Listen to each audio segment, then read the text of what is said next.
Discover the advantage of unlimited access to all the stories and resources from IBJ and inside Indiana business. From insights to inspiration, business leaders rely on the IBJ for all things Indiana business. Start your $1 a week trial now at ibj.com/trial offer. When what worked stops working, I point purpose-driven leaders to Prolific, the growth firm. They turn plans into results with full-service marketing and strategy, focused on outcomes, not vanity metrics. Head to prolifichq.com to learn more.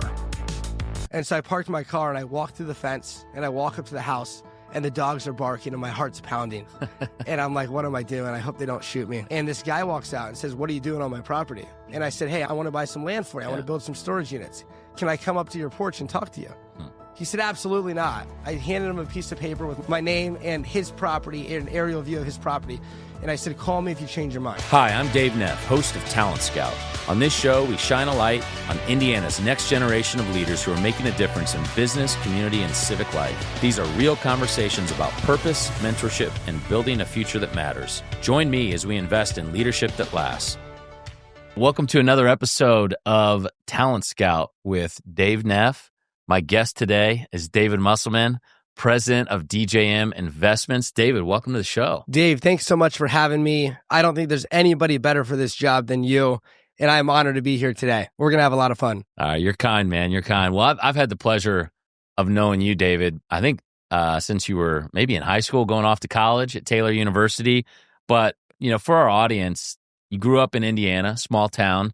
Tell us a little bit about your childhood, where you grew up, what it was like, your family, just some of those shaping forces for childhood. Absolutely. So I grew up in Berne, Indiana. I'm a little biased, but I think Berne, Indiana is the greatest small town in all of America. Love it. My great-grandfather actually came over to America from Germany when he was 15 years old.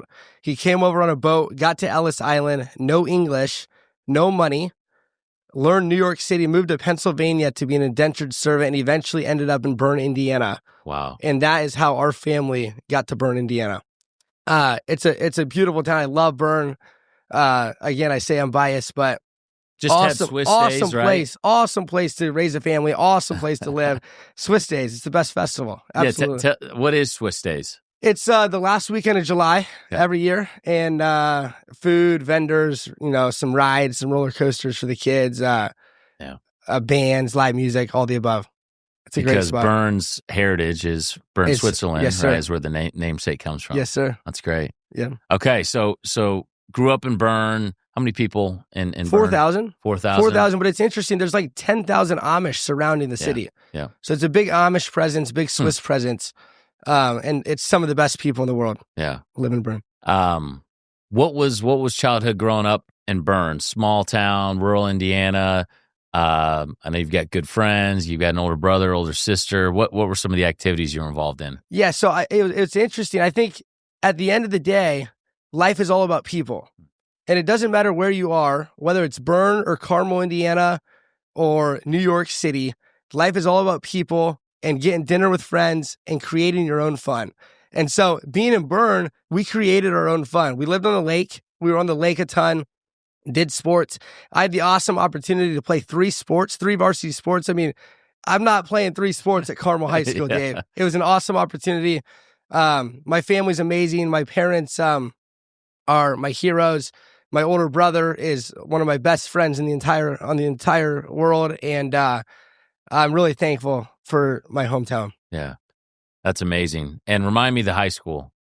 South Adams High School. So Starfires. Right? South Adams Starfires. And I'm sure we'll get there later on, but I just named one of my companies after the Starfires, you know. Wow. Okay. People say, you know, David Muselman can't close the yearbook.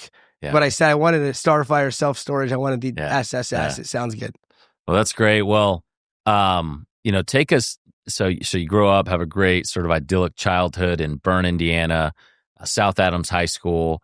Now, I know your family has a strong link to Taylor University. Talk to us. Was when you were deciding on where to go to college, was it even an option, or was it like you knew from an early age you were going to Taylor and Upland? And talk to us about that experience at Taylor and why it's so special to you and your family. Absolutely. So Taylor University, it's a family tradition. I have grandparents that went there. Both of my parents went to Taylor. They met there. My oldest sister went to Taylor, Sarah, and then my older brother, Mark, went to Taylor as well. And it was awesome. It was a smaller town than Berne. So again, you had to make your own fun. But again, life is all about people. So we made our own fun. It's in the cornfields. Taylor is an hour north of Indianapolis, in between Indianapolis and Fort Wayne. And it was just some of my best friends ever are from Taylor, and they're from all over the place. And Taylor, it's a special place. It's hard to describe, Dave. It's hard to describe, but it's intentional community, and it's people. Love Jesus, love people. And I don't know if you've heard about what's going on at Taylor, but it's absolutely incredible. No, fill us in. The university, we got a new president a few years ago. Dr. Michael Lindsay came from Gordon, came from Boston, and it is just thriving. We've raised well over $300 million for a campaign. Small school, yeah. Yeah, and I think the target is $500 million. And they're changing the game up there. We're building buildings. We're 10xing the scholarship fund. It's I'm really, really, really thankful for the Taylor experience. That's great. Well, I know how instrumental Taylor is to the surrounding area, Upland, Indiana. You guys have an incredible tradition. You hosted me at a couple years ago, the Silent Night game. Yeah. Talk to us about the Silent Night game for those that don't know what it is. Yeah, it's the best tradition in college basketball. Some say Duke, North Carolina. I say Taylor University, Upland, Indiana. It's a game right before finals week in December, and the entire place is packed. Every student shows up to Silent Night. You wear costumes, and you're silent till the 10th point. So the entire gym is silent. You can hear the claps from the players. It's unbelievable. And at the 10th point, when Taylor scores the 10th point, the entire place storms the court. Pandemonium. And it's pandemonium, and it's on Sports Center every year. It's on Pat McAfee. It's all the above. Yeah. Well, that's cool. It's a special place, and every Taylor grad I meet is high caliber, high quality, and they go on to seemingly do great things. So you're at Taylor, and as I said in the opener, you're president of DJM Investments, and DJM Investments. I know you're a real estate entrepreneur. Self-storage as part of that. Well, let's get into that a bit. What inspired you to start DJM? And I believe you started about 10 years ago, 2015. So you would have been, still in high school. So take us into kind of how that journey began. Yeah, absolutely. So I've always loved business.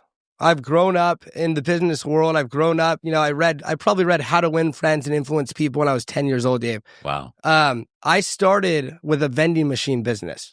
I bought 2 vending machines from a random guy in Illinois, and he actually didn't even deliver them, and we couldn't get a hold of him for like 6 months. I got a hold of his dad, and his dad found out that I paid him, and the vending machines did not show up, and he was livid, and the next week they were there. How old were you when you bought the vending machines? I was probably 13, 14. Okay, so middle school probably. Wow. Middle school. Yeah. Middle school. And, you buy the candy bars and the pops and the waters for $1 or 50 cents, 25 cents. And you sell them for $1. Yeah. Okay. So I've loved that. And then I saw my dad in real estate, and I saw my brother in real estate, and I always wanted to get into the game. And so I had the opportunity to buy a deal, small deal, 4 units in high school. Mm-hmm. And have since then grown that portfolio to different cities in Indiana, and it's been a blast. I love business. I'm thankful for all the opportunities the Lord's provided. So 4 units, was that just a little like apartment complex? Yeah, it was 2 duplexes. 2 duplexes. 2 duplexes. And where was that first deal? It was Berne. In Berne. In Berne. Okay.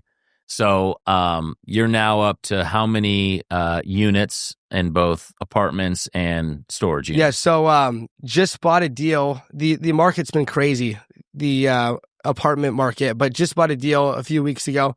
And so we're up to over 200 apartments. I've got 205 apartments around the state. And then I just developed a self-storage facility in Rochester, Indiana, right off Highway 31. So phase 1 is 98% occupied. Okay. And we're working on phase 2, and then we're going to do another site in Greenville, Ohio. So Lord willing, by the end of the year, we'll have over 300 storage units and looking to grow. And it all started with that duplex. It's fascinating. So maybe what's your approach that goes into identifying and then acquiring properties in Indiana, some of Indiana's smaller, more rural communities? what's your philosophy, or how do you kind of identify? You mentioned Kokomo. Hey, this is a good place to buy or invest. Yeah. So 10 of the 11 deals that I've done have been off market. Okay. Most people look on market, where brokers have, reached out to the owners and have already listed them at top dollar prices. My strategy is to go to these small markets and cold call every apartment complex and maintenance guy in the city and knock on doors and do it that way.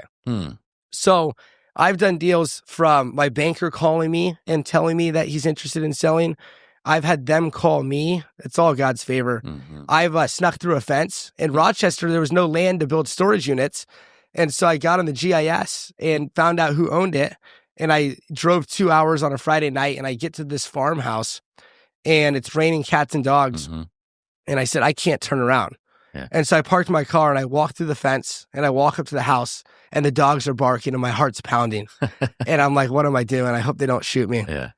And this guy walks out and says, what are you doing on my property? And I said, hey, I'm harmless. I want to buy some land for you. I want to build some storage units. Can I come up to your porch and talk to you? He said, absolutely not. I handed him a piece of paper with my name and face on it. Not my face, my name and his property, an aerial view of his property. And I said, call me if you change your mind. Yeah. A week later, I did the same thing, showed up, nobody was home. 3 days later, I did the same thing, and his wife walked out. And she said, who are you? I said, I'm the guy who wrote you the letter. Yeah. And I said, would you ever sell your land to build storage units? She said, I don't think so, but maybe. I said, great, can I have your phone number? She said, no phone number. Here's our P.O. box. I'm thinking, what am I going to do with a P.O. box? Yeah. Send them Omaha steaks in the mail and ask them to buy their property. Yeah. But 3 days later, I had a voicemail on my phone saying, hey, we're interested in selling land to you. Come back in the next few days. We'll actually open the gate for you this time, and we'll talk about a price. And so I go back, the gate opens, and I said, thanks for not shooting me for sneaking through your property. And they said, This is Rochester, Indiana. This is Rochester, the Zebras. Indiana. The Zebras. I think that's their mascot. Absolutely. So they agreed to sell part of their land to you, and they knew that you wanted to develop self-storage units. Yep. What is that? Take us through how that process goes. Yeah. So now you're an owner of how much land? An acre, or I don't know. 10 acres. 10 acres. Yep. Okay. So you've got and we all have seen self-storage units driving on interstates over there, and it's kind of like, wow, there's a lot of people out there that have a lot of stuff, right, that they want to store. It's unbelievable. So take us through how one of those comes up. We could do a ground. whole podcast on the storage, how much stuff people have. Yeah. But no, it's awesome. It was a lot different than anything I have ever done before. I've always bought existing assets. The development industry and the development tactics are a lot different than buying an existing property. So, I acted as the general contractor myself. Could have hired him, but I needed a competitive edge in the market. And so I acted as the general contractor and found all the subs. I got a concrete guy, I got an excavator. I've got an Amish crew from Berne who rocked it. And then, lights, electrical, and you got to get all these permits and deal with the government. And it was quite the experience. Yeah, but I think the first one's the hardest. In anything in life, I think the first deal, it's always the hardest. And so I'm thankful it probably took longer than expected. Yeah. But now we're already doing another one in Greenville, and I'm looking forward to many more to come. So that property in Rochester, how many units are on that land? It's 133 storage units. Okay. We're going to build another 120 this summer, and then hope to keep going in phases. And then what was the process? So once it's built, or you're getting close to finishing, how do you market that those are? Is it hey, online, PPO, SEO sort of, or is it you get a billboard? Like what? Yeah, how did you market that we got 133 storage units coming online in Rochester? Bring us your junk. Storage is a lot different than pizza or private equity. You can't just sell. I can't just pick up the phone. I tried, I got a phone book in Rochester, and I went through, all the A's, all the B's, all the C's. It didn't really work because if you don't need storage, you're not going to rent a storage unit. So it's really being top of mind when somebody needs storage, who's going to be the first call. So because I knew that, and that was a great wisdom from a guy in Indy who also does storage. But I did it all. I handed out flyers in the local Rochester Walmart, like the New York City guys hand out on the side of the roads. I would put flyers underneath windshield wipers. I taped flyers with the first full month free on every apartment complex door in the city. We did direct mail multiple times. We did Facebook ads. We did Google ads. Yeah. We did it all. Word of mouth. In the drive-thru of the Taco Bell in Rochester, I would ask them if they needed storage. Kind of whatever it takes. Yeah. And praise God, it's 98%. 98% full. Wow. Yeah. And that opened when? When did those open about a year and a half ago. Okay. All right. Yep. And to rent one for a month is how much? $99 a month? Yeah, the average is about 100. It ranges from 70 to 145. Okay. That's great. Amazing. And you said another 100 or so units coming in Greenville, Ohio. Yep. Okay. So you live here in Indianapolis, but you're spending a lot of time out on the road. Yeah. To more northern Indiana, but you're branching a little bit. Interstate University, I say, Dave. I'm excited to hear all these Talent Scout podcasts on the road in the future. We'll have plenty of content for you to digest. So, well, a couple years ago, you were presented with a pretty unique opportunity. I want to say it was spring, summer of 2023, where there was a certain former governor of Indiana, Mike Pence, who was considering a presidential campaign run, also a former vice president. And you had the good fortune and opportunity where I believe he came to you and said, hey, would you put your young business career on pause and serve as my body man, essentially, right? Take us into how that opportunity came about, and let's get into a little bit of, what that experience was like. Because I know it was several months, and you've, even though that experience is finished, you've stayed in touch, and there's still opportunities to serve the former vice president as opportunities arise. So how did that come to be? Well, it's amazing. It's fun to look back on and think about how it started to how it ended. And it all starts at Taylor University in my freshman year. One of the former presidents of the university invited the vice president to come speak at commencement. This was my freshman year.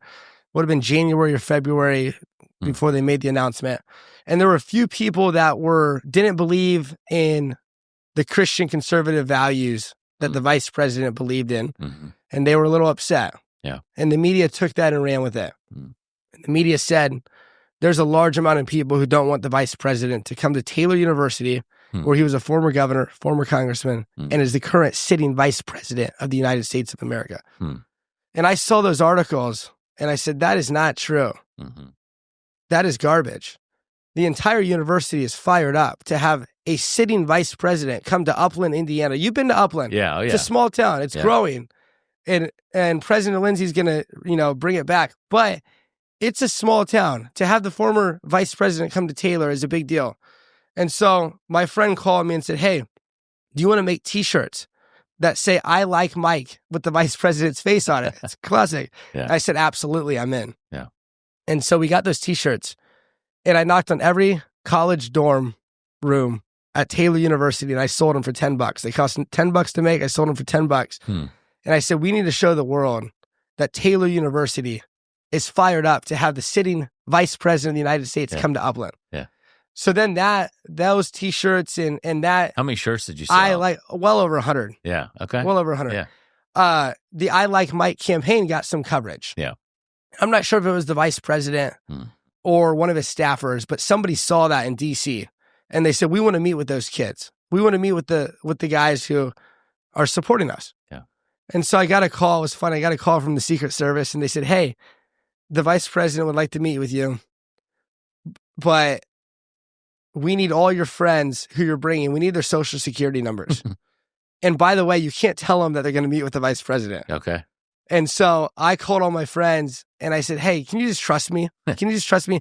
What's your social security number? Yeah. There's a chance we meet with the vice president. There's a chance we don't. Yeah. We might just see him on the side of the road. Yeah. But we got to wear our shirts and just trust me. It's going to be a cool experience. So after the vice president shook every student's hand at commencement, him and Mrs. Pence came into the back room and met with all of us. It was an awesome experience, once in a lifetime, incredible experience. And this was at the end of your freshman year? This was at the end of my freshman year. Okay. But before that, we were in the room 2 hours with all of his staffers, and they all wanted T-shirts. They wanted the I Like Mike T-shirts. And so I got in touch with them, got all their cards, and shipped them a bunch of shirts, and stayed in touch with some of his key staffers. And one thing led to another. Had the opportunity to be on Fox and Friends a couple days after commencement and some other radio shows. And all that stuff. But a year later, I called a staffer, Aaron Chang, great friend to this day. And I said, do you have any intern opportunities on the Trump-Pence 2020 presidential campaign? Oh, wow. Yeah. And he said, yeah, let's put you on the road. We'll put you on the advance team and we'll send you out. We can advance to wherever the vice president goes and you can plan the logistics and operations for his travel. This is when you're 20 years old. I was 20 years old. Yeah. I just finished my freshman year in college. Yeah. This was after my sophomore year. So it would have been summer of my sophomore year of college. And mid-COVID too. Oh, yeah. That's right. So mid-COVID, so everybody's wearing masks and everything. Yeah. But one thing led to another. And, before I knew it, I said yes. And I had a White House phone and a White House email, and they were flying me all over the place. And I was the airport motorcade guy for most of it. So I worked with the Secret Service and planned logistics from the moment the vice president stepped off Air Force Two to the moment he stepped back on. And it was a once-in-a-lifetime experience. That summer was amazing. And then obviously the election was in November. And I said, hey, if I would be willing to take a semester off of college, would you need me and use me? And they said, absolutely. And I'm really glad I said yes. I was really contemplating that because I love my friends. I love college. Yeah. But it was an absolutely awesome experience. So you extended the internship from that summer, and what should have been your first semester of junior year, you were still working with vice president on the campaign trail. Okay. Yeah. Yep. Had the opportunity to go to the Republican National Convention, the vice presidential debate, the VP against Kamala Harris. It's just unique, once in a lifetime experiences that I'll never forget. And Lord willing, I'll tell my grandkids someday. Thanks for joining us here on Talent Scout. We're going to take a quick break to hear from our sponsor, so stay tuned. Most organizations hit a point where growth stalls. The message blends in, the site stops converting, pipeline softens. That's when I tell leaders about Prolific, the growth firm for purpose-driven leaders. Through full-service marketing and strategy, they clarify the story, rebuild your go-to-market, and drive sales. Most importantly, Prolific holds itself accountable to the metrics that matter to you. If you're ready for your next growth stage, learn more about Prolific at prolifichq.com. So then fast forward a few years, you end up finishing out your degree at Taylor, right? You've moved to Indy, you're working on real estate, but then you get a call about this opportunity to be body man, right? For Absolutely. The soon-to-be presidential candidate, Mike Pence. This was 2023. Was that, so you had obviously built up some trust. You'd spent, better part of 9 months working with former Vice President Mike Pence. So was he just naturally first call, like, I'm going to call David? No, I don't think so. Okay. I don't think so. Maybe. I don't know. Maybe. But after I moved to Indy and he moved to Indy, we'd see each other every once in a while. I would help him at, a fundraiser, a dinner, and drive him around if he needs to. I told his entire staff, I'm here, whatever you need, call me. Because Body Man's different than Advanced Team, what you'd spent that internship doing, right? Correct. Yeah. Body Man is in essence the personal assistant for a politician, doing everything from, driving, making coffee, briefing, schedules, all the above. Carrying the Sharpie at of course. Appearances for autographs. Yeah, absolutely. Yeah. All the above. But it was amazing. So I would help him every once in a while. And after an interview, he was on Fox, Sean Hannity or something. He was on Fox. He said, I need to talk to you in the parking lot. I said, awesome. He said, hey, if I decide to run for president, would you ever work for me? And I said, I respect you so much. I would love to work for you. You're a man of integrity.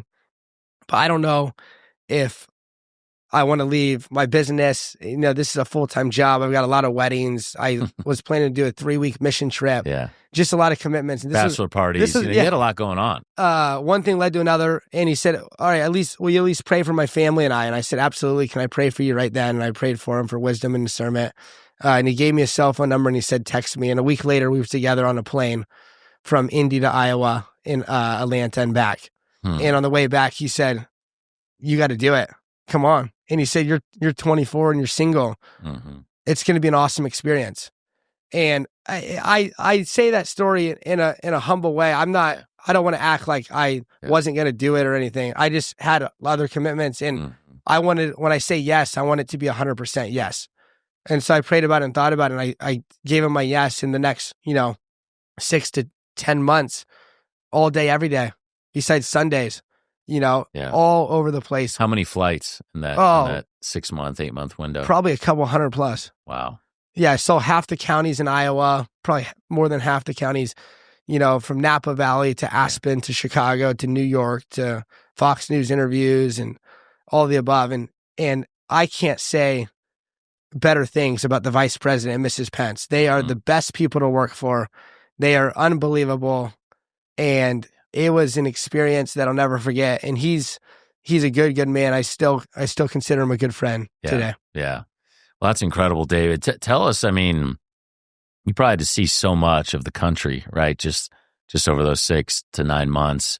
What are some of the headlines as you reflect on it in terms of just things that you learned or observed, right? Meeting all these people. Would love to hear who are some of the more interesting or fascinating people that you got to cross paths with, being his body man. Just take us inside kind of what that was like. Yeah, it's cool. And it's, there's so many stories I could tell you. We could do an entire podcast about it. But the VP is such a good man. And a takeaway that I like to tell people is he's actually hilarious.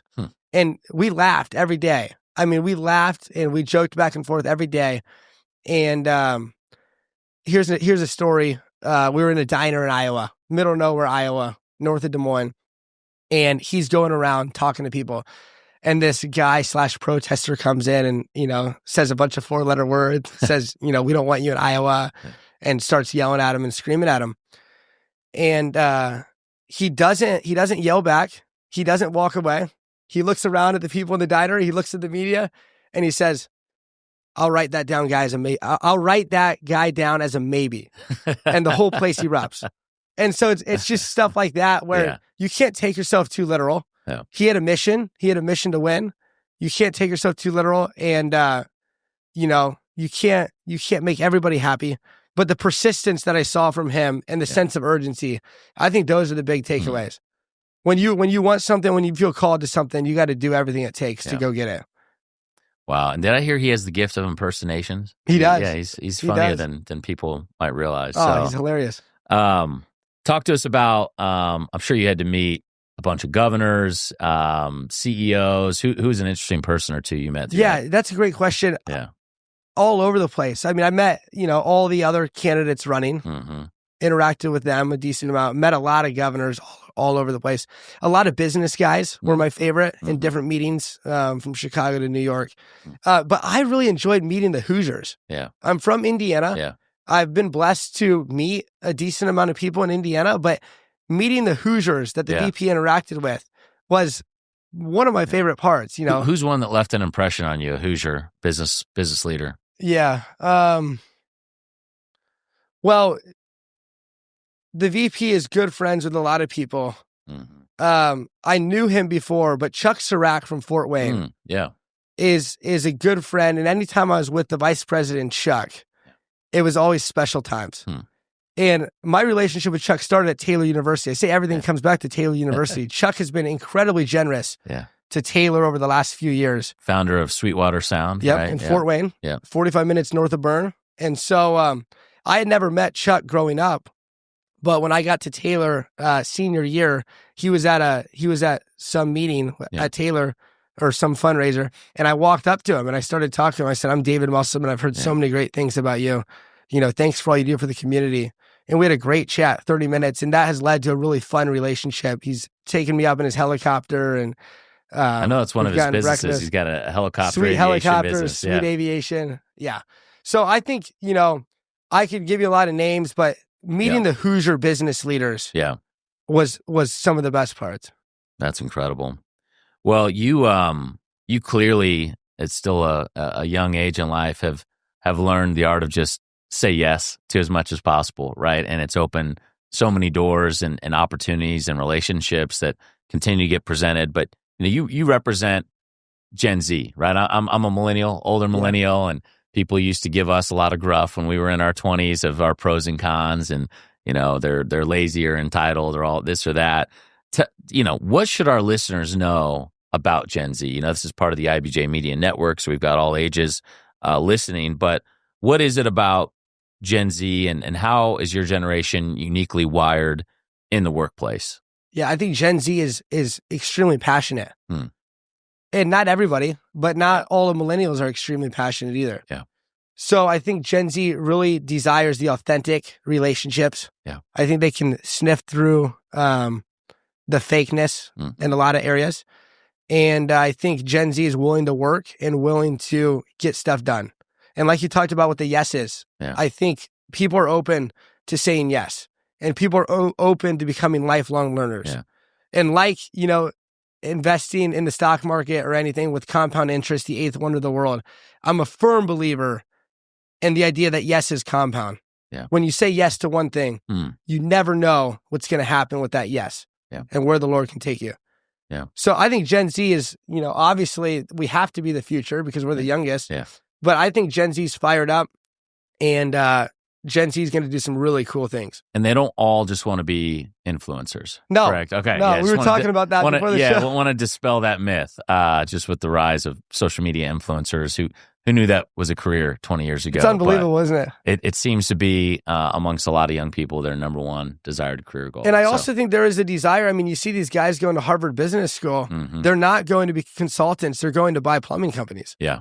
I think there's a desire for ownership, and obviously there's going to be a lot of wealth transfer in the next 10, 20 years. But, you know, I think maybe a humility, not a humility, but maybe a humility as in, who cares? You know, back in the day, people would look at plumbers and plumbing companies as something you wouldn't want to do. Yeah, non-sexy businesses. Yeah. That's the future. Yeah, yeah. It's insulated from AI, for sure, at least at this point. Well, you know, talk to us about a mentor too, maybe non-family. I know your father has had an instrumental impact on your life, but you know, who's a mentor that really believed in you and maybe changed your paradigm for what's possible? Yeah. So my dad and brother are my best friends. Yeah. Outside of family, I went to a Christian summer camp called Kanakuk. I'm not sure if you've heard of it, but worked there after my freshman year of college. Met some of my best friends all over America at Kanakuk. And they challenged us one morning that they said the difference between guys who come back on fire for the Lord and on fire for anything in life, really, is those who have mentors. I know you're a big proponent of mentors, you know, Edge back in the day. So that encouraged me and inspired me to find a mentor. And I think it's cool. I think it's great to have mentors in all areas of life. And so I've got, you know, some business mentors. I've got a faith mentor. I've got, you know, different aspects of life. But really the mentor-mentee relationship that I love the most is a guy from Dallas named Kyle Martin, who runs a ministry called Time to Revive in Dallas, Texas. And I know you're not supposed to do this, Dave. You can laugh at me, but I called him up and explained the situation and said, hey, I want to grow. I want to be like you. Will you be my mentor? I know, you know, a lot of people say, don't ask somebody to be your mentor. I'll be direct. I just said, will you be my mentor? And that relationship, that was 4 or 5 years ago, and we still talk consistently today, and we still push each other in all areas of life. That's incredible. So you just took the bull by the horns, called him. What did he say? Did he agree to it on the spot? Or, well, hey, he said, let me get back with you. He's got a wife and lots of kids. But, and he's extremely busy. He was going through an incredibly busy season in life. And I'm just honored, that we met once a week. Yeah. Well, tell us what you like to do outside of work, whether it's community involvement. I know you're a big golfer, right? You love the Pacers. We just had an epic run. I'm heartbroken. I'm still heartbroken. Yeah. Talk to us about some of those just hobbies or community involvement. Yeah. So I love people. Yeah. I'm a people person. Being with people is my favorite thing. Whether it's older, wiser guys like you or, young knuckleheads my age running around and playing golf. So I desire that more than anything. And I love Indianapolis. I'm really thankful for this city. I think you don't get what we have in Indianapolis and Chicago or New York. Yeah. Indiana in general, but more so Indianapolis. I mean, yes, there's going to be guys who don't respond to an email. And yes, sometimes they might say no, but the amount of wisdom available when you reach out to a business leader in this state and say, I would love some wisdom. Yeah. Can I buy you a cup of coffee? Can I get 15 minutes with you? Yeah. That's changed my life. And that is what I love doing. I love being with people. I love golfing. I love the Pacers, like you said. Yeah. I am looking forward to in the future to getting more involved on some nonprofits and some, charities around Indiana. Yeah. Indianapolis specifically. I love I've got a few different, passionate, ministries that I'm passionate about outside of the state. But you're an inspiration for that sense. I mean, I can't even count on these hands how many boards and charity events you you're I think you are somebody that I like to call as solar powered, right? You get your energy from being around people, but you got your nose in books. I know you're a lifelong learner. You like to read. What's a book that you're reading right now? Well, I'm rereading Dale Carnegie. Oh, really? How to Win Friends and Influence People. Yeah. One of my favorite books that, when my friends ask, what book should I read? One of my favorites is a book called Mr. Schmooze. And it's about the art of selling through relationships. And it's not transactional. Yeah. But it's, hey, how do you be intentional with somebody? How do you go the extra mile? How do you go above and beyond? And that's a book that not many people talk about. I've not heard that book. It reminds me of Never Eat Alone by Keith Ferrazzi, which was similar and that I read early in my career, just around how success is built one relationship at a time. But you nailed it too on just Indy. While we've got certainly some headwinds as a city, some challenges, like you will not find a more accessible city in terms of not just physically, I think it's pretty accessible, but just relationally accessible. And if you're thoughtful with your approach, not just hey, will you meet with me for an hour? I want to pick your brain sort of email. But, you find sort of some common ground, an angle. You're persistent. Maybe don't take the first no, that make them tell you no 3 times sort of thing. Like you can get time with most anyone in this city, in this state, really. And that is, I think, a testament to Hoosier hospitality. We're the best host city in the world, in my view. And so that's... And I'm proud to be from Indiana, dude. Yeah. And like at summer camp, when I had friends at Dallas and friends from Florida and in California, and they'd say, Indiana, what's in Indiana? I said, don't talk bad about Indiana. You've never been to Indiana. Yeah. Let me show you Indiana. And their minds are blown every time. That's great. Well, we need as many ambassadors and advocates for the state, and you do a phenomenal job at that. Well, a couple more questions here as we wrap up. What would be your best piece of advice for someone out there listening who's early in their career and just trying to find that spark? Sense of urgency. I think a lot of people wait. Mm-hmm. I think one of the most important things in life is the sense of urgency and doing it now versus tomorrow, or doing it now versus next week. Yeah. Like I was talking with a friend the other day. I have like 3 text messages, notifications in my phone. And a lot of guys have 347 text messages. It's not that hard to respond now. Yeah. Don't let it, impact what you're doing now. But some of the most successful guys I've ever met respond within 3 minutes of when I text them. Yeah. And not just texting, but you want to buy a real estate deal? Try to do it now. Try to do it, in the next 6 months. Mm-hmm. There's no better time than now. Yeah. And a lot of people, love to read a lot of books. I'm not discounting that. There's incredible books and podcasts and all that stuff. But I think you got to default action and default yes and do it now. Well, knowing you live that out, and it's been fun to watch your journey, man. I'm excited for your future. What's something you're looking forward to just in the city? We've got some new hotels going up, some events coming to town. What's something that you're high on right now in Indy? I'm excited to see the return of downtown. I'm 26 years old. Yeah. And a lot of my friends are in Fishers, Carmel, Westfield. Yeah. And as the late and great Jim Morris always said, you can't have the great suburbs without the great heart. Yeah. And I really can't be a suburb of nowhere. Exactly. Right? Yeah. Exactly. Yeah. You know better than I would. But I really hope downtown comes back. And I hope guys and girls my age are fired up about living downtown. Yeah. And I think we're on to something. Yeah. And there's a lot of development going on. But we'll see what happens. Well, it's been a pleasure having you on. Love your just genuine energy. Your faith is so important to you. And I'm honored to call you a friend. So excited to see where your career and life goes from here, David. Thanks so much, Dave. Off the Record with Indiana's 250 most influential business and community leaders is a podcast that peels back the curtain on Indiana's most respected leaders, one episode at a time. Go beyond the headlines and hear the stories of grit and innovation that shape these leaders. Do you want to know who's driving our state forward? This is a must listen. Subscribe and listen wherever you get your podcasts or at ibjpodcast.com. Want to give your team a real edge? The IBJ Group Plan delivers unlimited access to every story, every report, every video from IBJ and Inside Indiana Business for your whole team. Cover some or all of your employees with one simple payment. The more you add, the more you save. It's smart, it's flexible, and it saves you up to 30% off the standard rate.